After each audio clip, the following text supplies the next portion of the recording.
Alléluia. Alléluia. Je commence ma prédication ce matin. Très heureux d'être à nouveau avec vous. Vous avez les salutations de l'église de la porte sur Puteaux. Alléluia. Vos frères et sœurs qui prient aussi pour vous, qui pensent. On a été richement bénis là-bas en apportant la parole de Dieu. Et l'église aussi a été bénie. Dieu a œuvré d'une manière incroyable dans la vie des gens. Amen. Et on donnera des témoignages dans les prochaines réunions. Mais Dieu est tellement grand. Il est tellement puissant, il est celui qui se sert de nous. C'est lorsqu'on va à l'extérieur qu'on voit la grâce de Dieu. Amen. Pourquoi? Parce que il y a une attente par rapport à une venue et en fait Dieu se sert de cette attente-là pour orienter ses serviteurs pour que les gens aient la vie et la vie en abondance. Amen.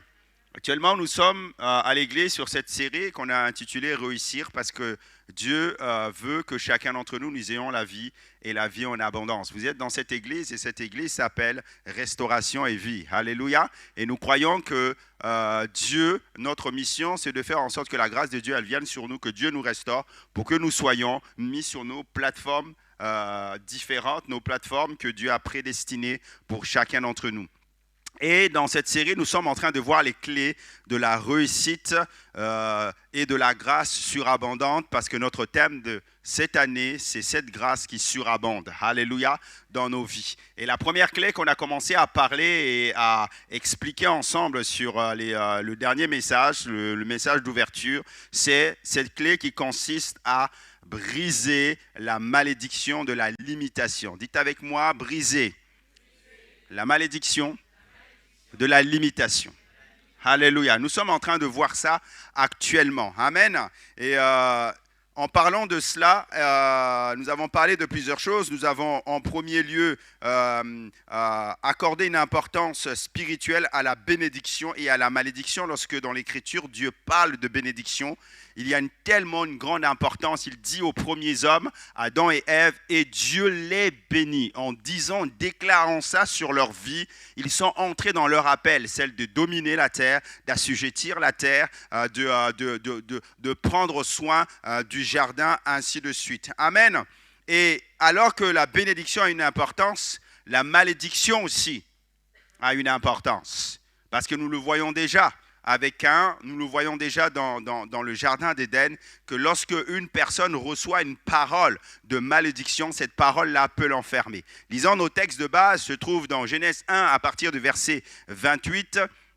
Ce matin, les textes s'affichent, Dieu les bénit, il est question d'Adam et Ève, et Dieu leur dit, soyez féconds, multipliez, remplissez la terre, assujettissez et dominez sur les poissons de la mer, sur les oiseaux du ciel et sur tout animal qui se meut sur la terre. Et nous disons Amen. Dans 1 Chronique 4, 9, à partir du verset 9 à 10, il est question de cet homme qu'on appelle Jabez. L'Écriture nous dit qu'il était le plus considéré de ses frères. Sa mère lui donna le nom de Jabez en disant « C'est parce que je l'ai enfanté avec douleur. » Jabez invoqua le Dieu d'Israël en disant « Si tu me bénis et que tu étendes mes limites, si ta main est avec moi, si tu me préserves du malheur. » Il pose un acte en sorte que je ne sois pas dans la souffrance et Dieu accorda ce qu'il avait demandé. Les 3 points de suspension, on disait tout à l'heure, on disait la dernière fois, sont tellement importants parce que ces 3 points de suspension, c'est la prière que toi tu déposes devant Dieu. Et Dieu dit, à cause de cela, Dieu accorda ce qu'il avait demandé et nous disons Amen. Ensuite, nous avions défini le concept de la malédiction et on sait qu'au-delà des sorts, en fait, la malédiction, ce sont des paroles qu'on va lancer sur toi.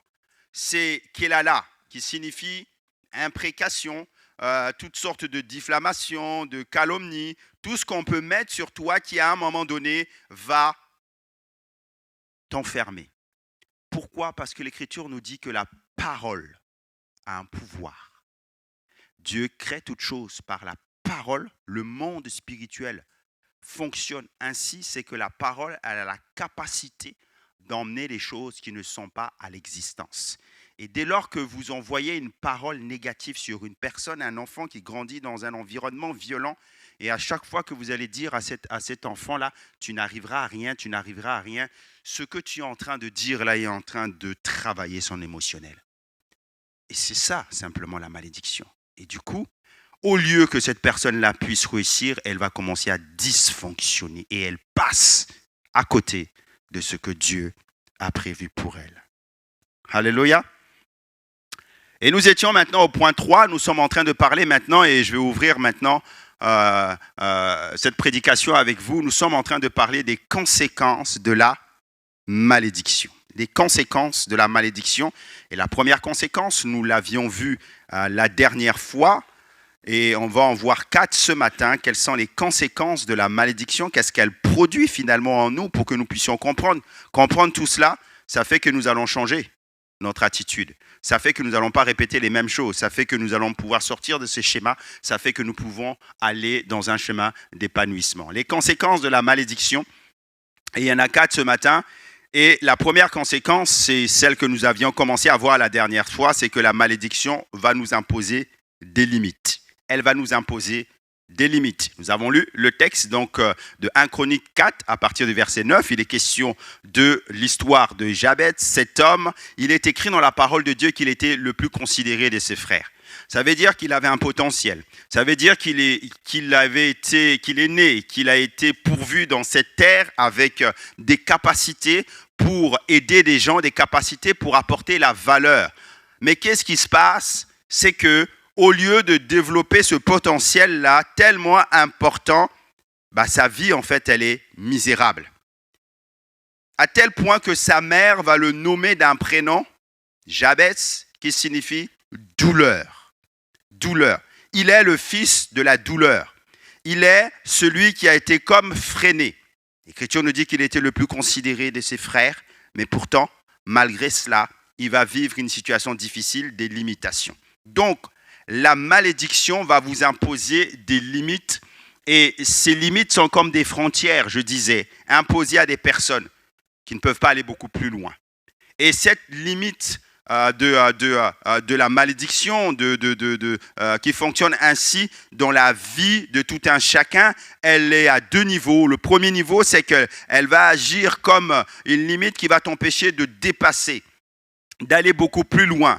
Et donc, tu seras limité à ce niveau-là. Tu seras limité à ce niveau-là. Par exemple, lorsque vous êtes dans une voiture, je disais, vous êtes en train de la conduire, vous mettez le limitateur, la voiture ne peut pas aller au-delà.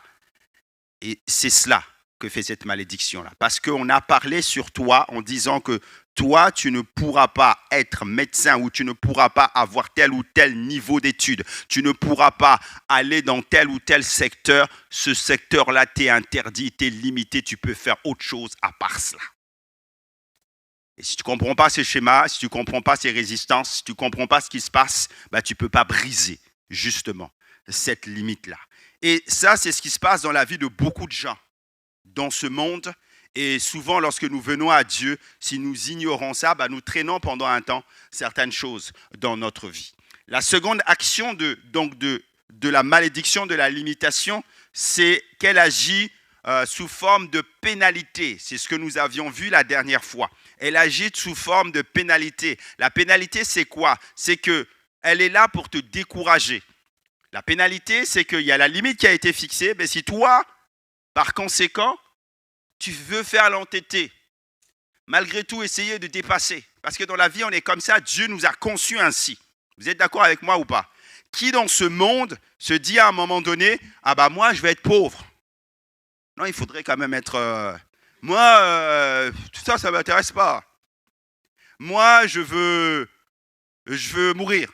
Non. Ça n'a pas été créé comme ça, conçu comme cela.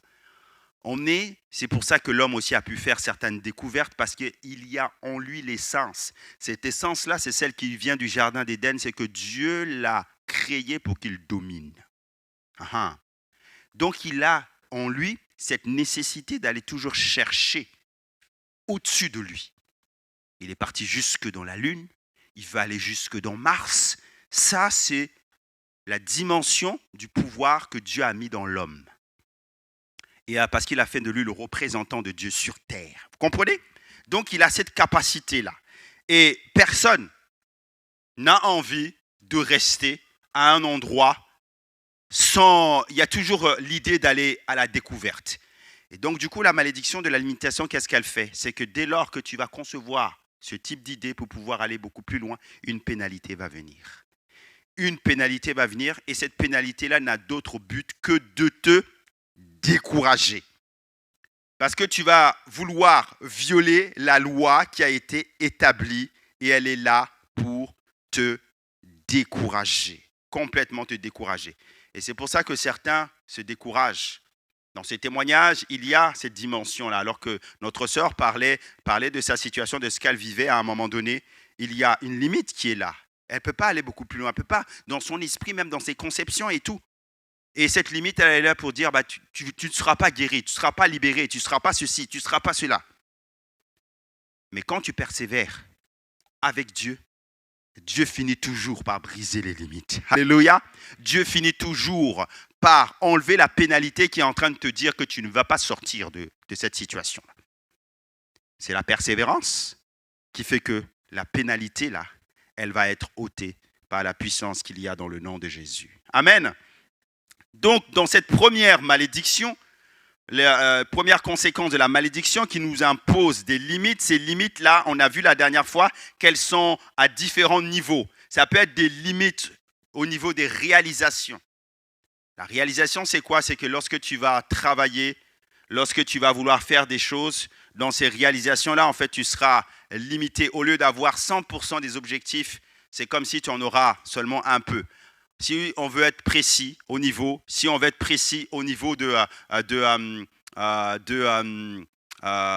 promotion, par exemple, les autres vont avoir 100% de la promotion. Toi, tu n'auras que 50% parce que tu es limité au niveau des réalisations. Il existe aussi des limitations au niveau des possessions. Et là, je vous faisais remarquer un exemple très probant dans la parole de Dieu. Et cet exemple est dans 1 Roi 3, 10. Il est question d'un homme qui s'appelle Salomon. Et il y a une parole qui est forte parce que Dieu déclare cette parole-là sur la vie de Salomon. Et il dit qu'il n'y aura point de roi plus riche, plus puissant que Salomon, tant que Salomon sera là. C'est une limite que Dieu a fixée. Vous voyez, ça c'est Dieu qui la fixe, donc il bénit son serviteur, il le fait émerger, et alors qu'il déclare ça sur sa vie, personne d'autre ne peut avoir les mêmes richesses que lui. Mais la malédiction, elle vient aussi faire, dans certaines familles, la même chose. Elle va te limiter au niveau des possessions, parce que les gens vont mal dire sur ta vie, et donc tu ne pourras pas, à cause de cela, prospérer à moins de rencontrer le Christ et de briser justement cette malédiction. Une limite aussi au niveau du temps. Et là, on avait parlé du club des 27, des coïncidences bizarres dans la vie de ces artistes-là qui sont morts à 27 ans à chaque fois. Il n'y a pas de hasard. Et quand tu regardes à leur vie, effectivement, il y a eu des alliances, une malédiction derrière qui les poursuivait. Deuxième conséquence, et on entre plus profondément dans notre message ce matin, quelle est la deuxième conséquence de la malédiction? C'est que la malédiction va nous priver de la puissance agissante de Dieu. Dites avec moi, puissance agissante de Dieu. Oui, parce qu'après,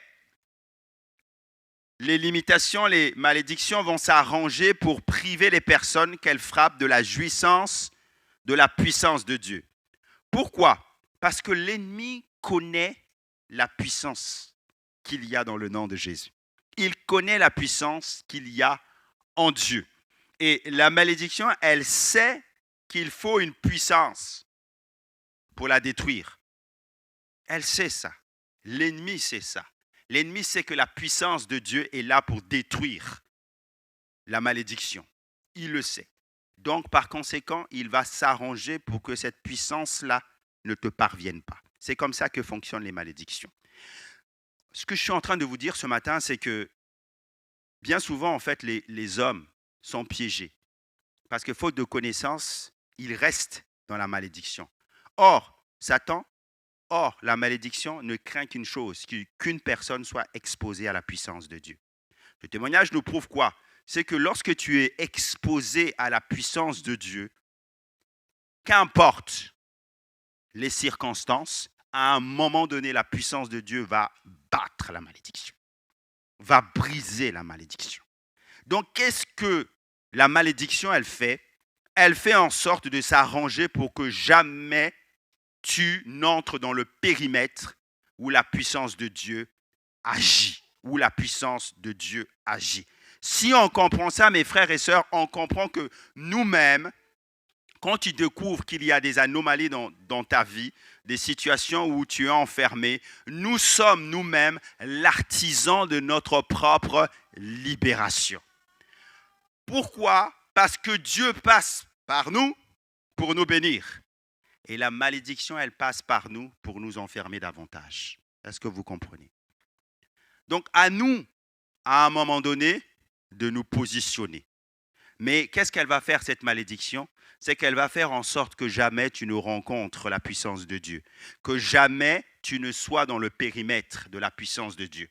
Avec quel moyen cette malédiction-là, elle le fait pour nous priver de la puissance de Dieu? Le premier moyen, c'est celui-ci, et il va s'afficher, c'est que le premier moyen, c'est de pousser la personne maudite à agir d'une manière qui empêche Dieu de la visiter.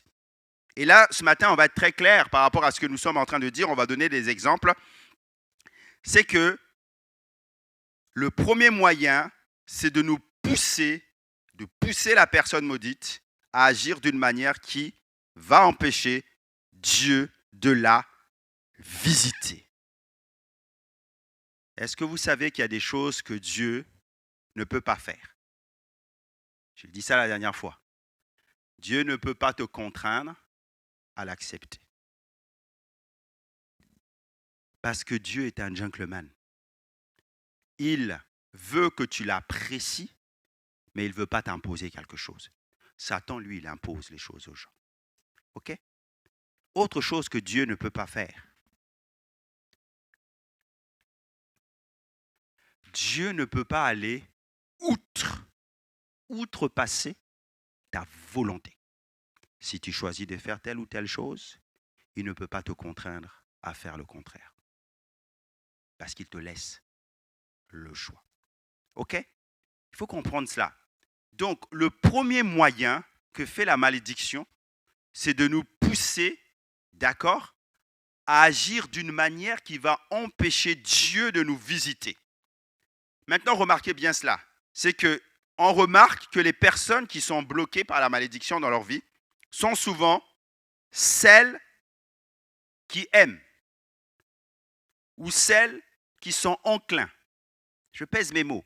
Ou celles qui, à un moment donné, se retrouvent dans des situations où elles sont là à critiquer ou à parler mal avec leur bouche. Proverbe 18, 21 nous dit que la mort et la vie sont au pouvoir de la langue. Quiconque l'aime en mangera les fruits. Dieu t'a donné une bouche et avec cette bouche-là, maintenant, tu dois bénir. Avec cette bouche-là, tu dois déclarer des paroles de vie. Avec cette bouche-là, tu dois apporter la vie dans la vie des gens. Or, avec cette bouche-là aussi, quand tu l'aimes d'une façon négative, elle peut aussi t'enfermer. Mais l'ennemi, c'est de te faire croire que quand tu parles mal de quelqu'un, en réalité, c'est cette personne-là que tu enfermes. Non, c'est ta propre vie que tu es en train d'enfermer. Et c'est ça qu'il faut comprendre. C'est comme ça, en fait, que les malédictions fonctionnent. C'est-à-dire que l'ennemi, en fait, va te pousser à faire des choses qui vont empêcher Dieu de te visiter. Et alors que tu vas critiquer, alors que tu vas parler mal, en réalité, tu es en train d'emmener des malédictions sur ta propre vie et t'enfermer. C'est pour ça que Dieu dit que vos paroles soient toujours assaisonnées de sel. C'est pourquoi le Seigneur nous exhorte dans sa parole à aimer en parole, en esprit, en vérité. C'est pour ça que le Seigneur nous dit, faites attention à ce que vous dites, Parce que la vie et la mort sont au pouvoir de la langue. Avec ta langue, tu sais que tu peux détruire, tu peux ravager. Nous sommes actuellement dans le contexte géopolitique mondial, dans une situation un peu explosive, où tout le monde s'observe, les grands groupes, les grands blocs, pardon, les grandes nations. Pourquoi? Parce que depuis l'élection de Trump, le monde a changé. Ce qui étaient des certitudes autrefois ne sont plus forcément des certitudes aujourd'hui. Donc chacun se cherche. Parce qu'au travers de la parole qui peut être dite, elle peut emmener soit la paix ou la guerre. Le pouvoir de la langue. C'est plus dévastateur que les bombes. Parce que lorsque tu dis une parole, il y a un pouvoir dedans. Et si tu la dis mal, elle peut emmener le malheur sur les gens. OK? Prenez l'exemple de la ville de Nazareth. Jésus est né à Bethléem. Mais il a grandi à... Et on l'appelait Jésus de Nazareth. Et Jésus de Nazareth rencontre un jour un homme qui s'appelle Nathanaël. Nathanaël, lui, il avait des préjugés sur les gens de Nazareth. Il est écrit dans la parole de Dieu, dans Jean 1, 46, Nathanaël lui dit, peut-il venir de Nazareth quelque chose de bon? Philippe lui répondit, viens et vois seulement. Parce que toi, tu as des a priori sur les Nazariens. Tu dis que ce sont des gens qui ne sont pas bien, des gens qui parlent mal avec leur bouche, des gens qui ne sont pas fréquentables, des gens qui ne sont pas sérieux parce que Nathanaël, lui, Jésus, quand Jésus va voir Nathanaël, il va dire, Nathanaël, voici quelqu'un en qui il n'y a point de fraude. C'est un homme droit, c'est un homme qui marche avec Dieu, qui craint Dieu. Mais là-bas, à Nazareth, Nathanaël, ce qu'il voyait, c'était des hommes qui parlaient seulement mal avec leur bouche, critiquaient, faisaient ceci, qui faisaient ceci. Et c'est là-bas que Jésus a grandi, étrangement. Vous voyez les antagonistes dans la parole de Dieu. Dieu nous prend toujours à contre-temps. Il dit que même si la situation autour de toi, elle est pourrie, là, toi, Pascaline, tu peux être au-dessus. Tu crains Dieu, si tu as la crainte de Dieu, si tu saisis la parole de Dieu, si tu parles correctement avec ta parole, parce que la parole, elle est créatrice. Alléluia. Et c'est ce que Jésus de Nazareth va nous donner comme exemple. Les habitants là-bas étaient dans l'obscurité, la désolation et l'échec parce qu'ils parlaient mal. Ils parlaient mal. Et c'est cela qui empêche la puissance de Dieu d'agir dans notre vie. Mais ce peuple qui a méprisé Jésus, et à cause de ce mépris, Jésus, il est écrit dans la parole de Dieu qu'il ne put pas faire beaucoup de miracles à Nazareth et dans un autre village qu'on appelle Capernaum. Mais à Nazareth, il n'a pas pu le faire parce que là-bas, les gens, ils avaient cette façon de parler. L'incrédulité empêche Dieu de pouvoir agir dans ta vie. Cette attitude de critique empêche Dieu de te visiter et d'agir dans ta vie. Et si nous comprenons cela, nous comprenons que finalement, qu'est-ce que la malédiction, elle va faire à un moment donné, c'est de te pousser à ce que la grâce de Dieu ne puisse pas agir dans ta vie. Donc, elle va mettre des paroles négatives dans tes lèvres, dans ta bouche, pour que lorsque tu vas parler, la foi ne vienne pas. Tout le processus de délivrance que Dieu veut mettre en place ne puisse pas venir. L'incrédulité, c'est quoi? C'est de ne pas reconnaître ce que Dieu fait. Dieu agit. Et l'attitude de notre sœur Olivia tout à l'heure, elle prouve ça. Elle prouve qu'elle est vraiment dans la foi parce qu'elle a pris son courage à deux mains pour aller déclarer ce que Dieu a fait dans sa vie et ce que Dieu est en train de faire. Alléluia. Or, l'incrédulité, elle fait Dieu menteur. Elle dit que Dieu n'agit pas, alors que Dieu est en train d'agir. Une personne incrédule est une personne qui critique beaucoup. Et à cause de cela, elle se prive de la bénédiction de Dieu. Deuxièmement, la malédiction, lorsque elle veut nous priver de la puissance de Dieu, qu'est-ce qu'elle fait d'autre? Comment elle fait? C'est que le second moyen, c'est que la malédiction va utiliser utilise pour nous priver de la puissance de Dieu, elle est celle qui va nous éloigner de là où elle est en action. Et ce matin, on va prendre un exemple très précis pour que vous puissiez comprendre. La malédiction va faire en sorte que là où Dieu agit, toi, tu ne puisses pas y être. Est-ce que vous connaissez dans la parole de Dieu ce qu'on appelle le concept des visitations? Dieu est un Dieu de visitation. Il va rencontrer Moïse sur Horeb. Il va lui fixer une rencontre à Horeb. Là, je te rencontrerai. Parce que Dieu est un Dieu qui nous fixe des rendez-vous. C'est ce que j'ai prêché dimanche dernier. Il nous fixe des rendez-vous. Il nous fixe des moments opportuns avec lui. Pourquoi? Parce que notre Dieu, le Dieu des visitations, il aime visiter son peuple. Il va te fixer un rendez-vous dans ta chambre et là, dans ta chambre, il va te parler. Il va t'accorder des révélations.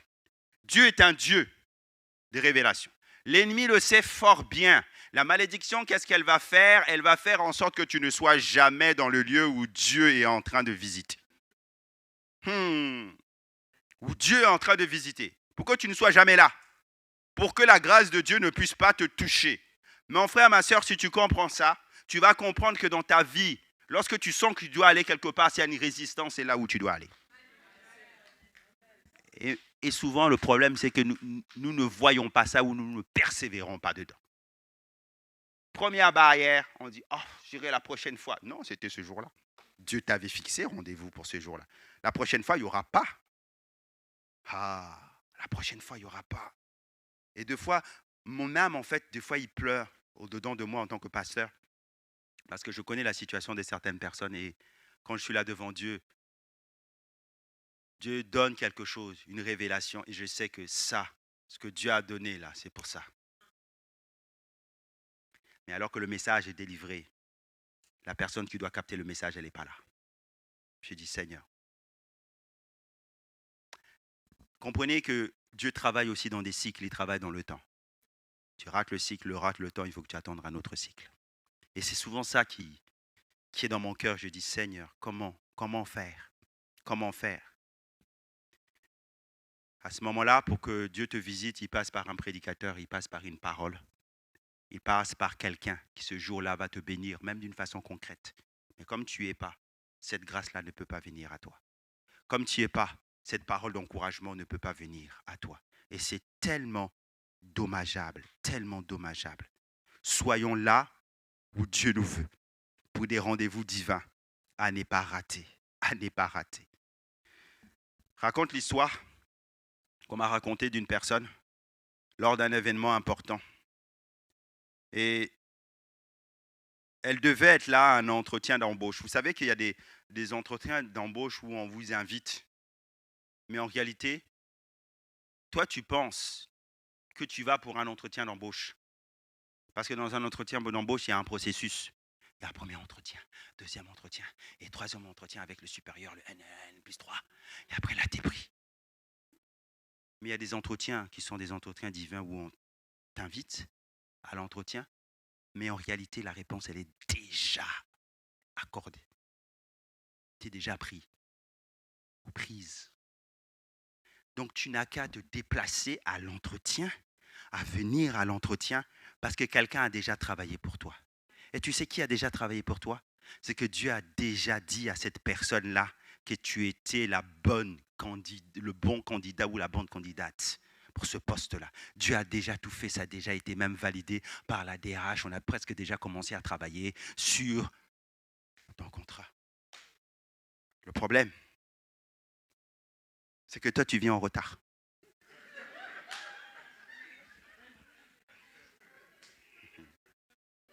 Non, on parle des vraies choses ce matin. Toi, ce jour-là, tu t'es réveillé. Tu as perdu un peu trop de temps dans ton café. Ah, tu étais là. Ah. Tu as le stress de l'entretien alors que tu ne dois même pas avoir le stress. Tu comprends? Comment tu peux avoir peur de ce que tu as déjà? Ok. Tu t'en vas. Tu sors de la maison. Tu rates le bus. Et tu ne sais pas pourquoi tu rates le bus. Tu rates le bus. Parce qu'en fait, il y a des éléments qui sont en train de combattre ta destinée. Mais tu es à l'heure, hein? Mais ce jour-là, le bus, tu le rates parce que le chauffeur décide de passer 2 minutes plus tôt à ton arrêt. Tu rates le bus. Quand tu rates le bus, ça veut dire que tu as raté le train qui devait normalement te faire arriver avec de l'avance. Donc, tu vas prendre le train suivant. Le train suivant, vous connaissez la région parisienne. Tu arrives aux environs de Houille-Carrière, là, et il y a quelqu'un qui a tiré sur la sonnette.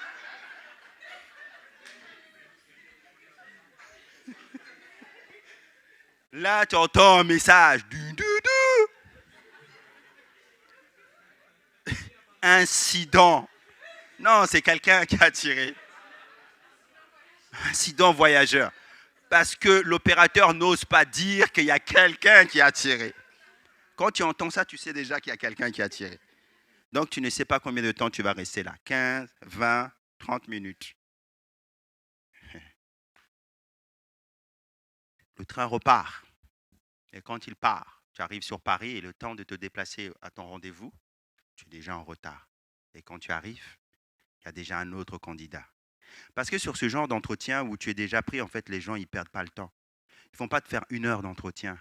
Tu arrives, l'entretien se passe en 20 minutes. Et toi, tu ne comprends pas. Tu dis, mais 20 minutes, moi, seulement qu'à accorder 20 minutes.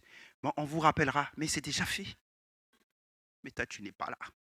Un autre candidat est en train de passer parce qu'on a fait passer l'autre candidat. C'est comme ça qu'elle travaille. C'est faire en sorte que tu ne sois pas là, à l'endroit où tu dois recevoir la bénédiction. Maintenant, quand tu comprends ça, parce que cette situation, je vous ai déjà raconté, cette situation que je viens de vous raconter, je me suis déjà présenté à un examen en retard. Et tout ce que je vous ai raconté là, j'ai déjà vécu ça. Je suis arrivé 2 heures en retard sur un examen de 4 heures. Donc, je n'ai pas pu avoir le temps nécessaire pour produire quelque chose qui était valable. Au lieu d'avoir 15, j'ai eu à peine 10. Et je n'ai pas pu rattraper les différences de points qui me manquaient. Vous comprenez? Être là où Dieu est là pour que l'action de Dieu puisse se manifester dans ta vie. En fait, ce que je suis en train de vous dire au travers de ce que nous sommes en train de partager, c'est que nous sommes l'artisan de notre propre réussite. C'est que Dieu, pour te bénir, va travailler avec toi. Et il va t'emmener dans le lieu de la bénédiction où il veut te bénir. Mais il y en a un autre qui emploie la malédiction, c'est Satan, pour faire en sorte que tu ne sois jamais là où l'Esprit de Dieu va se manifester. Si Dieu prévoit un programme bénissant pour toi au travers d'un visiteur ici à l'église, et ce jour-là, Dieu va te communiquer quelque chose d'essentiel, l'ennemi fera en sorte, la malédiction fera en sorte que ce jour-là, tu ne sois pas là. Donc, dès le vendredi, tu vas commencer à voir des turbulences. À tel point que le samedi, tu seras déjà dans l'abandon. J'irai dimanche prochain. Parce que tu as vu des oppositions se manifester à chaque fois. Comme tu ne les as pas reconnues, tu as vu ça, tu as analysé ou interprété ça comme des simples oppositions. Mais ce sont des éléments qui sont dans le surnaturel. Est-ce que vous savez déjà que l'atmosphère peut être chargée à un endroit? Vous savez ça? Vous avez déjà ressenti ça? Ça veut dire que l'ennemi, Satan, va emmener un nuage chargé à l'endroit où tu es. Mais ici, à l'endroit où tu dois être béni, il n'y a pas de nuage. C'est ça, en fait, que tu dois comprendre. Parce que si tu sors de l'endroit où tu es, ou là où il y a le nuage, il n'y a plus de nuage ailleurs, jusqu'à ce que tu arrives ici. Mais il arrive même à te faire croire que sur tout le chemin, c'est chargé. Est-ce que vous comprenez? Dépasse cela. Dépasse cela dans le nom de Jésus. Alléluia. Lève-toi à ta place. Lève-toi à ta place. Alléluia. Et dis, et tu vas le proclamer pour toi-même, dis que la malédiction ne me privera pas de la puissance de Dieu. Ne me privera pas de la puissance de Dieu. La malédiction, déclare-le 3 fois, ne me privera pas de la puissance de Dieu. La malédiction ne me privera pas de la puissance de Dieu dans le nom de Jésus et acclame le Seigneur pour cela. Amen. Ça, c'est le secret que nous devons avoir à chaque fois que nous allons constater qu'il y a ce nuage-là. Nous allons déclarer ça. Satan, la malédiction ne me privera pas de la puissance de Dieu. Et tu t'en vas, parce que quand tu pars, tu vas voir que le nuage, il s'en va. Et quand tu vas arriver, tu seras dans les bonnes conditions parce que Dieu t'attend pour un rendez-vous divin. Alléluia, asseyons-nous à notre place. Amen. Troisième conséquence de la malédiction, c'est qu'elle entraîne le malheur. Dites avec moi le malheur. Ok. Ça veut dire qu'elle va entraîner le malheur dans tout ce que tu vas faire. Elle est comme une force qui va bloquer nos capacités, qui va attirer des éléments négatifs sur nos vies. Quand il y a ces malédictions, tant sur la personne, tant sur son environnement, il y a comme des réclamations qui sont faites où la personne va vivre sous le coup de la défaite, sous le coup de certaines situations qui sont chargées. Et c'est ce qui s'est passé pour un homme, par exemple, pour une femme, pardon, et de la parole de Dieu. Et cette femme-là, on l'appelle Rachel. Parce qu'elle entraîne la malédiction, parce qu'elle va t'emmener à poser des actes. Et cette malédiction-là, elle agit surtout lorsque ta foi, elle est comme fragilisée ou ta foi n'est pas bien affermie. On va regarder à l'histoire de Rachel dans la parole de Dieu. Elle est dans Genèse 31 à partir du verset 19. On ne va pas tout lire pour gagner un peu plus de temps. Et on va simplement lire les points qui nous intéressent ce matin. Et je vous fixe le contexte. Jacob est l'une des épouses, l'une des deux femmes de Jacob. Rachel, pardon, est l'une des deux femmes, excusez-moi. Je comprends pourquoi vous n'avez pas tilté. Et l'une des deux femmes de Jacob. Jacob avait deux femmes, Léa et Rachel. Bien, bonne culture biblique. 10 points à croissance. Et Rachel était spéciale parce que Jacob aimait Rachel. Or, Rachel vivait une situation, c'est qu'elle était stérile. Et que Léa, elle était féconde et fertile. Et ça faisait très mal à Rachel. OK? Donc, malgré tout, Rachel a réussi à avoir un enfant. Mais alors que Jacob doit quitter donc la maison de son oncle Laban, là où la majorité de ses enfants sont nés, alors qu'elle doit quitter là-bas, la petite Rachel, à cause de la malédiction qui est dans sa famille, parce que le Laban, son père, bien que craignant Dieu, n'avait pas tranché avec certaines coutumes. Et dans sa maison, on y trouvait des idoles. Rachel a grandi dans cet environnement-là, là où on l'a enseigné, où il y a Dieu, mais tu peux peut-être aussi faire autrement. Et alors que le moment est venu pour partir, qu'est-ce qu'elle va faire? Elle va aller chercher l'une des idoles de son père dans le désir de partir avec, ou certainement, vous savez pourquoi, quand tu analyses cet acte, tu te dis peut-être que dans tout ce qu'elle a vécu à cause de la malédiction du fait qu'elle ne pouvait pas enfanter, elle se disait peut-être que si je m'accroche à d'autres choses, il y a peut-être une protection pour moi dans cela. J'aimerais dire à quelqu'un, Christ seul te suffit. Tu n'as pas besoin d'ajouter à ta foi autre chose que Christ. Et donc, elle va dérober l'une des idoles de son père et va partir avec. Regardez maintenant comment la malédiction agit. Au verset 31, je lis avec vous. Jacob répondit et dit à Laban, j'avais de la crainte à la pensée que tu m'enlèverais peut-être tes filles, mais périsse celui auprès duquel tu trouveras tes dieux. Jacob ne savait pas que Rachel, sa femme, avait volé l'idole. Mais alors que Laban va l'accuser, il va dire, mais non, il y a chez moi personne qui a pris ce qui t'appartient. et il va prononcer une parole de malédiction. Périsse la personne, en quelque sorte, qui a pris cette idole, ne sachant pas que Rachel avait dérobé cela.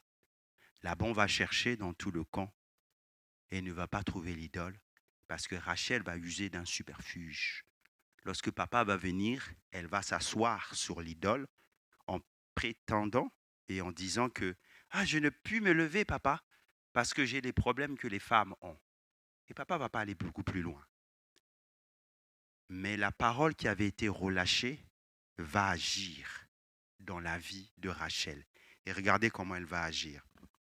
On est sur Genèse 35, 16. Et je vous le lis maintenant. Ils partirent de Bethel et il y avait encore une certaine distance jusqu'à Ephrata lorsque Rachel accoucha. Elle eut un accouchement pénible. Et pendant les douleurs de l'enfantement, la sage-femme lui dit « Ne crains point, car tu as encore un fils. » Et comme elle allait rendre l'âme, elle était mourante. Elle lui donna le nom de Ben-Oni, mais le père l'appela Benjamin. Rachel mourut et elle fut enterrée sur le chemin d'Ephrata, qui est Bethléem. Jacob éleva un monument pour son sépulcre. C'est le monument du sépulcre de Rachel qui existe encore aujourd'hui. Rachel n'était pas destinée à mourir ainsi. Ce n'était pas sa destinée. Mais comme la parole avait été relâchée et qu'elle était coupable, et que dans le laps de temps que cette parole s'accomplisse, elle n'était pas venue auprès de Dieu pour demander pardon, pour briser le pouvoir de cette malédiction. La malédiction l'a attrapée. La malédiction entraîne le malheur toutes les fois où nous ne demandons pas pardon à Dieu, toutes les fois où nous ne brisons pas le pouvoir de cette malédiction, toutes les fois où nous n'allons pas dans un état d'esprit de repentance vers Dieu. Ce que nous sommes en train de dire, c'est que cette malédiction-là, elle agit dans nos vies. Mais dès lors que nous prenons conscience de cela, mes frères et sœurs, il nous faut entrer avec Dieu, avec un cœur repentant pour dire à la malédiction, stop, tu n'iras pas plus loin. Tu n'iras pas plus loin. Demandez pardon pour briser le cycle et proclamer la parole de délivrance pour que la malédiction s'arrête là. Et Rachel aurait pu le faire parce qu'elle avait entendu Jacob. Mais comme elle n'était pas bien affermie dans sa foi, elle a négligé. Ce matin, on parle de négligence ou on parle de méconnaissance de la parole de Dieu. Et la négligence, elle tue. Tu méconnais une loi ici en France, à cause de ton ignorance, cette loi-là peut te conduire en prison et le malheur peut arriver sur toi. Vous comprenez? La négligence tue. Et c'est ce que Rachel a fait preuve. Ah, Seigneur Jésus. Dernière conséquence de la malédiction, c'est qu'elle a pour mission d'imposer la souffrance. Ça, c'est les buts des malédictions, c'est de nous imposer la souffrance. Or, l'Écriture nous dit que Dieu est celui qui veut que nous puissions avoir la vie, mais la vie en a abondance. Et la souffrance n'est pas le plan de Dieu, mais c'est la conséquence logique de la malédiction lorsqu'elle frappe. C'est la conséquence. Parce que la finalité de la malédiction, c'est de conduire les personnes qui en font l'objet à une souffrance. Jabez était là à chaque fois dans la souffrance. Il y a des personnes qui souffrent. Et à force de souffrir, finalement, tu ne vois plus d'issue. Tu es là. Et le but de Satan, c'est cela, c'est que nous puissions demeurer à chaque fois dans la souffrance. Voilà pourquoi il a établi des malédictions dans certaines familles. Il prend comme un malin plaisir à le faire parce que Jean 10 nous dit le voleur ne vient que pour égorger, pour dérober et pour détruire. Et l'action de dérober et de détruire, c'est l'action qui va provoquer à chaque fois la souffrance. À chaque fois la souffrance. Or Jésus dit, moi je suis venu pour que mes brebis aient une vie épanouissante. Le plan de Dieu, ce n'est pas que toi, tu souffres. Mais j'ouvre simplement la parenthèse maintenant pour vous expliquer ceci. Le plan de Dieu, ce n'est pas que nous puissions souffrir, mais Dieu se sert de la souffrance, des difficultés, des épreuves pour emmener son action d'épanouissement dans notre vie. Avant même que tu sois né, avant même que tu viennes peut-être dans ce monde, avant même que tu viennes dans ta famille, il y a eu des situations qui ont été déposées sur ta vie. Des situations qui ont été déposées sur ta vie. Et ces situations-là amènent la souffrance. Mais Dieu dit, comme Jabez, je peux étendre tes limites. Je peux briser les souffrances. Je peux transformer cette souffrance-là que tu vis. Je peux la transformer en force pour ma gloire. Parce que moi, j'ai la capacité de transformer la souffrance. Il y a bien des choses que toi, tu subis aujourd'hui qui ne sont pas les faits même de ta volonté. Ce n'est pas la conséquence de tes actes directement. C'est la conséquence indirectement de ce que les gens ont pu faire. Et ça a amené le désastre et le malheur sur toi. Mais tu luttes avec cela. Mais Dieu dit, la parole que je te lance ce matin, c'est de te dire que je peux transformer cette souffrance-là et t'emmener beaucoup plus loin, afin que toi, tu puisses vivre. Mais pour cela, j'ouvre la parenthèse en vous disant ceci, c'est que mon frère, ma soeur, tu dois t'armer de la pensée de la souffrance. Oh, pasteur, qu'est-ce que tu es en train de dire là? Que je dois m'armer de la pensée de la souffrance. Oui, oui. Laisse-moi te lire un texte dans la parole de Dieu. Il se trouve en 1 Corinthiens 10, 13, c'est le texte qui est affiché. Aucune tentation ne vous est survenue qui n'ait été humaine, et Dieu qui est fidèle ne permettra point que vous soyez tentés au-delà de vos forces. Mais avec la tentation, il préparera toujours aussi le moyen d'en sortir. Le moyen d'en sortir. Autre texte, Colossiens 1, 24, et celui-là, il est très très fort parce que l'apôtre Paul nous le transmet aux Colossiens. Il dit, je me réjouis maintenant dans mes souffrances pour vous, et ce qui manque aux souffrances de Christ, je l'achève en ma chair pour son corps, qui est l'Église. Paul est en train de nous dire qu'il est en train de se réjouir pour les souffrances. Et j'entends déjà quelqu'un dans la tête dire, ah mais pasteur, moi je suis pas maso. Normal. Normal. T'es pas maso. Normal. Mais oui, mais l'apôtre Paul, il était un peu fou. Non, il n'était pas fou. Il était parfaitement équilibré. Mais il est en train de nous passer un message. C'est que la souffrance que toi, tu n'as pas voulu, là, en fait, Dieu a la capacité de la transformer. Si tu remets à Dieu cette souffrance-là, Dieu a la capacité de la transformer. Pourquoi? Parce que Dieu est celui qui est le réparateur des brèches. Dieu est celui qui poursuit l'iniquité, les difficultés, les souffrances pour les anéantir. Parce qu'il veut quoi? Ton épanouissement. La malédiction, elle est là pour te laisser dans la souffrance, pour te faire souffrir. Mais Dieu est celui qui veut te changer. Dieu est celui qui veut t'emmener beaucoup plus loin. Alors, arme-toi simplement de cette pensée que Dieu est capable de transformer la souffrance. Que la souffrance, là, même si elle est là, elle est vécue difficilement, mais ça, ce n'est pas ta destinée. Ça, ce n'est pas ta destinée. Ça, ce n'est pas ce que Dieu veut pour toi. Apporte ça à Dieu. C'est normal que ça puisse te mettre en colère. C'est normal que toi, tu puisses t'énerver par rapport à certaines situations difficiles comme ça. C'est normal que ce qui produit en toi la souffrance, que tu puisses avoir une rage. Mais n'est pas une rage simplement humaine, mais est la rage de Dieu, la colère de Dieu pour dire maintenant, souffrance, tu vas t'arrêter là. Tu ne vas pas aller beaucoup plus loin. Parce que mon Dieu a la capacité d'amener la guérison. Mon Dieu a la capacité de faire en sorte que cette souffrance-là s'en aille. Ce qui veut dire que si toi tu n'admets pas et si tu ne t'armes pas de cette pensée de souffrance, tu iras, mon frère, ma soeur, de crise en crise, de dépression en dépression. Parce que tu ne t'es pas armé de cette idée-là. Parce que tu penses que parce que tu es en Christ, en réalité, aucun malheur ne peut venir. L'Écriture nous dit que le malheur atteint souvent le juste, mais l'Éternel l'en délivre. Toujours, toujours. Et c'est ce toujours-là qui est important. Ce qui veut dire que tu ne peux pas faire abstraction de certains malheurs parce qu'ils arrivent. Aujourd'hui, si,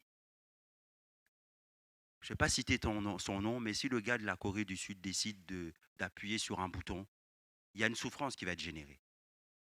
Est-ce que toi, tu as choisi ça? Tu n'as pas choisi ça, mais tu vas la subir. Le malheur atteint le juste, mais l'Éternel l'en délivre toujours. Et si tu comprends ce toujours-là, tu comprends que tu es capable de te relever. Tu comprends que tu es capable, en fait, de vivre cet épanouissement-là qu'il y a en Dieu. Alléluia. De la même manière que la bénédiction, mon frère, ma sœur, elle débouche sur la domination. Parce que c'est ça que Dieu a donné aux premiers hommes. J'aimerais te dire que la malédiction, elle a pour but seulement de nous faire chuter, d'apporter l'échec, la pauvreté, les problèmes financiers qui vont t'étrangler, la stagnation. Ça, c'est le but même de la malédiction qui apporte cette souffrance-là. Mais dans le nom de Jésus, tu peux dire à cette souffrance-là, tu vois, tu t'arrêtes là. Je sais que toi, tu es là, mais toi, tu t'arrêtes là. Parce que mon Dieu est capable de m'emmener dans l'épanouissement. Alléluia. Mais il faut déjà que toi, tu l'acceptes. Il ne faut pas nier. Il faut que tu l'acceptes. Il faut que tu l'identifies et que tu dises que le Dieu de gloire est capable de m'emmener beaucoup plus loin dans le nom de Jésus. Alléluia. Le Dieu de gloire est capable de changer mon horizon. Le Dieu de gloire est capable de changer mon avenir de là jusqu'à là-bas. Il est capable de tracer un chemin pour moi, là où il n'y a pas de chemin. Mais pour cela, il faut que moi je m'arme de cette idée que je peux connaître la souffrance, que je peux traverser des moments difficiles. Parce que c'est quand tu es dans les moments difficiles que tu vois la gloire de Dieu. C'est quand tu es dans le moment difficile que le soleil de justice pointe. Alléluia. C'est quand tu es dans des moments difficiles comme ça que la main de Dieu, elle vient et elle te lève. Et c'est là où le témoignage, tu peux le donner. Mais tant que tu n'as pas vécu ça, le témoignage, tu ne peux pas le donner. Tant que tu ne traverses pas ces moments où tu ne réalises pas ça, le témoignage, tu ne peux pas te donner. Je te laisse juste avec cette parole-là.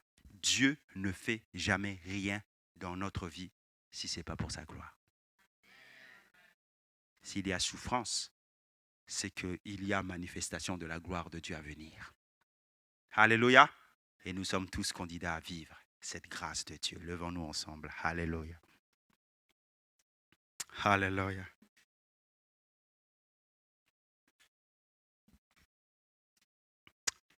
Seigneur Jésus. Alléluia. Est-ce qu'on peut lever nos mains au ciel et on va prier ensemble. Jésus.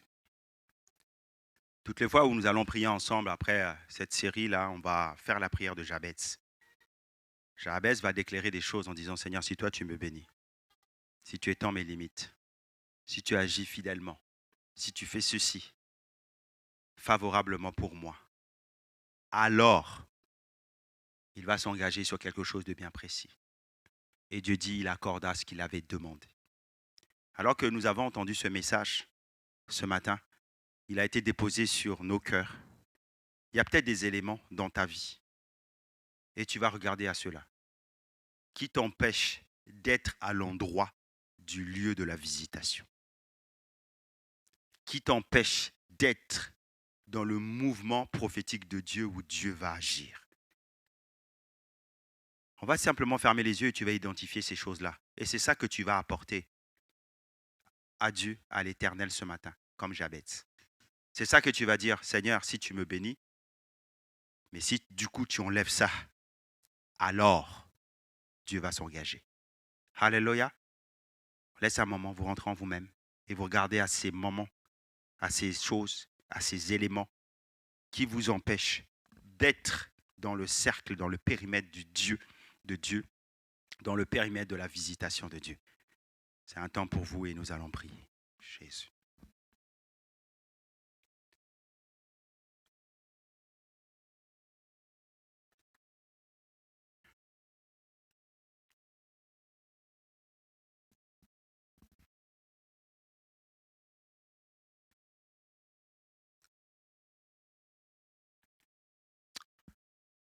Alléluia. Nous prions ensemble. Alors que nous allons prier ensemble, j'aimerais que tu puisses maintenant emmener ces éléments-là au Seigneur, devant le Seigneur, afin que le Seigneur puisse agir infiniment. Seigneur, je te prie, Père, maintenant, ce matin, pour toutes les personnes ici même, dans ce lieu, alors que nos mains sont levées devant toi, nous t'apportons ces éléments qui sont là et qui luttent contre notre destinée, qui sont comme des oppositions pour nous écarter du lieu, de la visitation, de l'endroit où toi tu dois nous capter, de l'endroit où toi tu dois nous bénir, de l'endroit où toi tu dois nous emmener beaucoup plus loin. Seigneur, nous t'apportons, Seigneur, ces limitations, nous t'apportons, Seigneur, ces éléments, nous t'apportons, Seigneur, mon Dieu, ce retard, nous t'apportons, Seigneur, mon Dieu, ces difficultés, nous t'apportons, Seigneur, ces conceptions que l'ennemi a réussi à mettre dans notre esprit, dans notre mentalité, qui font qu'à chaque fois, Seigneur, nous remettons en cause les invitations, nous remettons, Seigneur, mon Dieu, en cause, Seigneur, les bras tendus, Seigneur, ou même l'aide qui nous est accordée et pouvons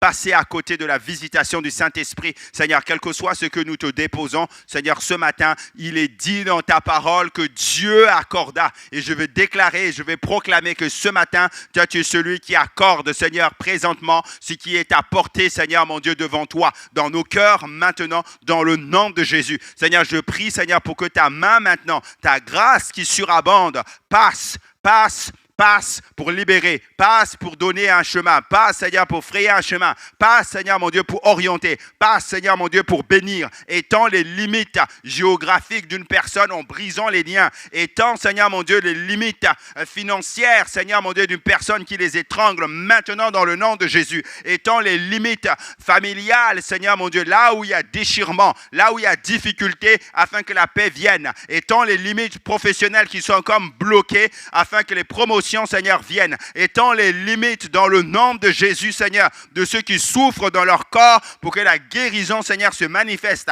Étends les limites, Seigneur, mon Dieu, de ceux qui vivent les situations difficiles, afin que la grâce de Dieu commence à agir en eux, dans leur famille, Seigneur, en apportant, Seigneur, mon Dieu, l'eau là où il y a la sécheresse. Étends les limites, Seigneur, mon Dieu, des idées, Seigneur, mon Dieu, qui ont été, Seigneur, dans un esprit, Seigneur, qui a du mal, Seigneur, à faire focus avec toi, à se concentrer, Seigneur. Je déclare, Seigneur, que la paix, la sagesse, Seigneur, maintenant est accordée.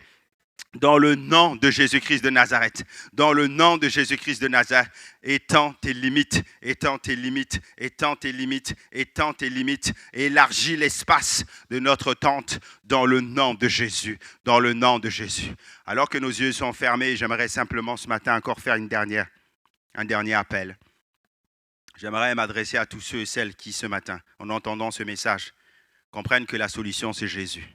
Or, toi, tu n'as jamais réellement accepté le Christ, accueilli le Christ au plus profond de ton cœur. J'aimerais simplement t'emmener dans cette prière. Y a-t-il une personne, ce matin, là où tu es, à ta place, tu veux accueillir le Christ, tu veux accepter Jésus de tout ton cœur, lève simplement la main à la place, là où tu es, et on va prier le Seigneur, t'emmener dans cette prière qu'on appelle la prière de repentance. Alléluia. Alléluia. Une personne a levé la main. Y a-t-il encore une autre personne? Une autre personne a levé la main. Y a-t-il encore une autre personne?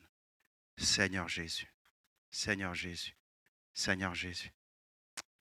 Y a-t-il encore une autre personne qui veut accepter Jésus? Qui veut que Jésus se manifeste à lui? Qui veut que Jésus se manifeste à lui? Lève simplement la main. Ne résiste pas, c'est un rendez-vous. On a parlé de visitation. Une autre personne a levé la main. On a parlé de visitation ce matin. Et ces visitations-là, ce sont des moments bénis, des temps bénis où Jésus vient. Il veut t'accorder quelque chose. Et aujourd'hui, c'est le salut. Parce que Jésus dit dans sa parole que celui qui croit en moi, des fleuves d'eau vive. Celui qui croit en moi aura ce salut, cette vie éternelle. Dites avec moi et on va prier avec toutes ces personnes-là qui ont levé la main. Et l'Église va prier ensemble pour vous encourager. Et vous qui avez levé la main, faites cette prière-là de repentance avec moi.